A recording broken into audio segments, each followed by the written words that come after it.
Hi Pisces, August 2024. Ito na po ang inyong reading. Kuha lang tayo ng pinaka-exact messages para sa bagong buwan na ito ng August. Mensaheng gabay lang po. Para sa mga Pisces, anong gabay ang kailangan nilang marinig para sa bagong buwan na ito? Pisces, sa taong nakikinig ngayon, anong maiwan natin para sa kanya? Message. Pisces. Guidance po para sa mga Pisces.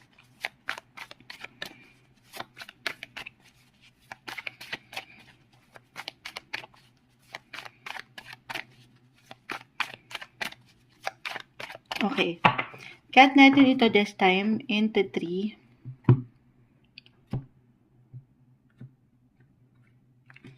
Okay, and then kunin lang natin yung pinaka-maaring message. Okay, the death card. This one is in reverse. Hindi kailangan katakutan, laliman. 7 of Cups and the 5 of Cups. Okay. Pisces. So, meron ilang transitions, transformation, or ilang changes kayong pwedeng maramdaman na maaaring may kaugnayan sa relasyon, pag-ibig, trabaho, andito na lahat, or family sector. Tayo po ay general reading, just only take what resonate. Okay, kung meron man kayong kung kusamang umangat yung gusto nyo makitang pagbabago sa inyong buhay, life in general, relationship, ang dami parang ang dami yung gustong makitang bago or pagbabago. Syempre pa sa mas ikaangat or gusto nyong ikalalago ng inyong buhay, relasyon, pamilya, pera. Lalo pa kung sa ngayon parang nakakaramdam kayo or ngayong August, okay?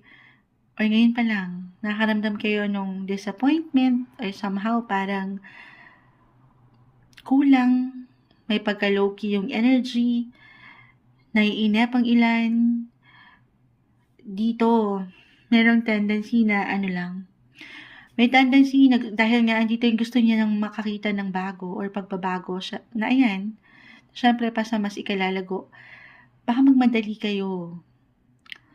Yung tendency na baka mainip kayo ay magpasugod-sugod kayo na ayaw natin. Sa ano man yan na parte, I will be honest and be straightforward para sa mga Pisces this month. Maring merong stress. Merong mabuong stress. Yung anger, ayan. Maring ito yung mood. Yung certain mood na lahat naman tayo ay meron. Kailangan nyo i-release ito. Okay? I mean, i-release yung ilang energy na alam nyo hindi makabubuti para sa inyo. Alam naman natin yan Kaya lang syempre, dahil sa hirap minsan ng buhay, emosyon man or physical, nagiging impatient tayo. Or nagpapaiba-iba. I will be honest, ito, nagiging diretso si Moonchild. As a Pisces, water sign, minsan may changeable moods tayo. Naiiba-iba. Lalo pa kung hindi mo nagugustuhan ng iyong nakikita. May i-apply ko ito astrologically bilang si Mars right now is in your 4th house of emotions. That card, may changeable, may changes na scenario dito. Mars is the planet of energy, action. Ito yung nag-iinit rin. So, maaaring doon mag-apply ito. Nag-iinit ang inyong ulo sa ilang miyembro ng pamilya or sa ilang gastusin sa tahanan. Napakalawak niyan. Or talagang umangat lang yung sensitive side. Or higit na magiging emotional ang ilan. Na very normal, guys. Your feelings are valid, Pisces. Ano man yung pwede niyong manamnaman this month. But you have to relax.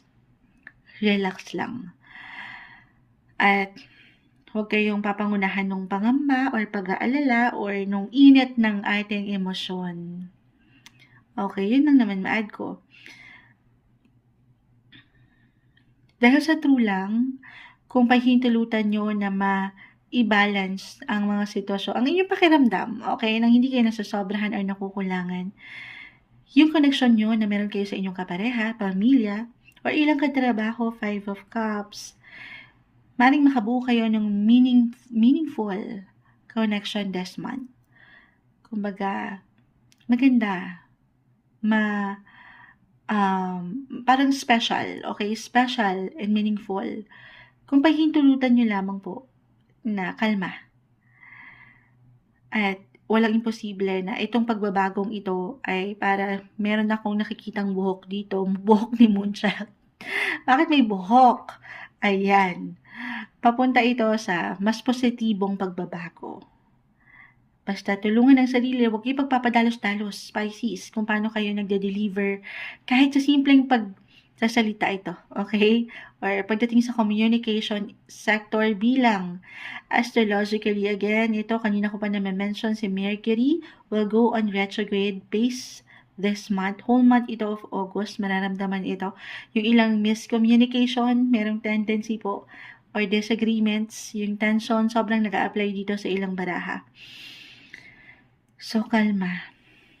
May potential naman dito kasi na mapanghahawakan mo to, wag mo lang paangatin yung pagkasobra. Kahit sa simpleng opinion, simpleng paglabas mo dyan ng iyong emosyon, stay flexible. Kanina pa rin parang halos ganyan yung payo ko sa lahat.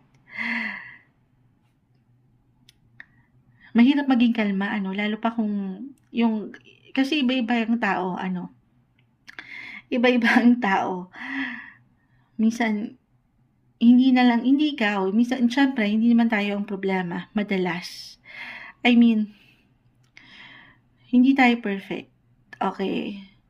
Pero, huwag kayong magpadala. Ang isipin lang natin dito sa mga ganitong pagkakataon, kasi yung paniniwala ng bawat isa, yun yung paniniwalaan talaga. Patience.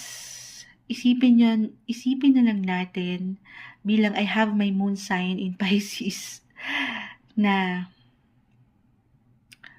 ang mga bagay-bagay may dahilan. Diba? Yan, everything happens for a reason na naman yan. Moonchild, yung motto mo. Ayan, hindi. Kumbaga, meron kanya-kanyang hugot ang bawat isa. May mga pinagdadaanan ng bawat isa. As a Pisces, malawak naman kayong umunawa. Pagdating lang sa emosyon, minsan hindi naman tayo perfect talaga. So, pag-unawa, patience and understanding, yan yung kailangan yung paangatin. Meron kayong lakas dyan para ma-overcome itong ilang struggle na ito. Okay? Pero, sa mas positibo dito, merong ihahain sa inyo ang mundo. Patuloy na opportunity, positive possibility, patuloy na merong diskarte. Kaya patuloy rin po na merong, 7 of Cups, maraming pwedeng solusyon, pwedeng ihain sa inyo ang universe para sa mas ikaalwan, ika-comfort, ika-secure ng inyong buhay. Kaya nga pinapaalalahanan na meron kayong kakayanan na malagpasan yan. Focus kayo on the brighter and positive side ng buhay this month. Pisces, kuha tayo ng pinaka-final words. Pwede pang maiwan nating advice sa Pisces na nakikinig ngayon. Ito na. Parang gustong sumama. Gusto niyo yun. Truth and justice. Okay. So, sabi ko nga sa inyo, parang meron kayong gustong patunayan. Or alam nyo na, minsan kasi, hindi sa, minsan, syempre, madalas nga, sabi ko nga, kung ano yung nararamdaman natin, o nararamdaman mo, yun ang pinaniniwalaan mo, yun yung nakikita mong tama. Pero, maging bukas ka rin, okay? Maging bukas ang yung isipan ngayong buwan, doon sa ilang pagbabago, or pwedeng pagbabago na makita mo, as long as umaangat sa iyo ang katotohanan, okay? Nagiging wasto ka lang. Nagsasabi ka lang ng totoo, oo, pero meron tayong limitasyon dyan, guys. Be straightforward, be clear sa iyong intention, be truthful. Totoo lang, sa true lang tayo, Moonchild. Pero may mga bagay, sabi nga nila, kung hindi rin lang maganda yung sasabihin mo, kasi minsan nagiging opinionated tayo Hindi natin namamalayan, baka meron tayong, ito reversal yung energy kasi. Maaaring tayo yung higit na nagiging pabigla-bigla or itong ilang tao sa paligid. Okay, baka minsan nabibigla kayo sa pwede niyong mabitawan na salita. Dahil totoo pero ilagay sa balance, justice coin ang sitwasyon. Ilagay niyo rin ang inyong mga sarili sa sitwasyon. Huwag magpadalos-dalos. Kahit wala tayo doon wala namang wala kayong intensyon na masama. Walang intensyon na makasakit ng ibang tao. So, hinay lang.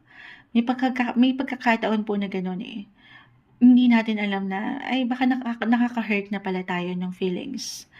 So, very important na, yes, maging totoo, pero hinaya ng sarili. Huwag kang magpapabigla-bigla. May tendency tayong nakikita dito na ang ilan ay nagiging aggressive or impulsive, padalos-dalos. Hinay lang, kalma. Proseso nyo muna sa isipan at hindi puro sa inyong emosyonal na paraan. Okay? Justice card, ano pa?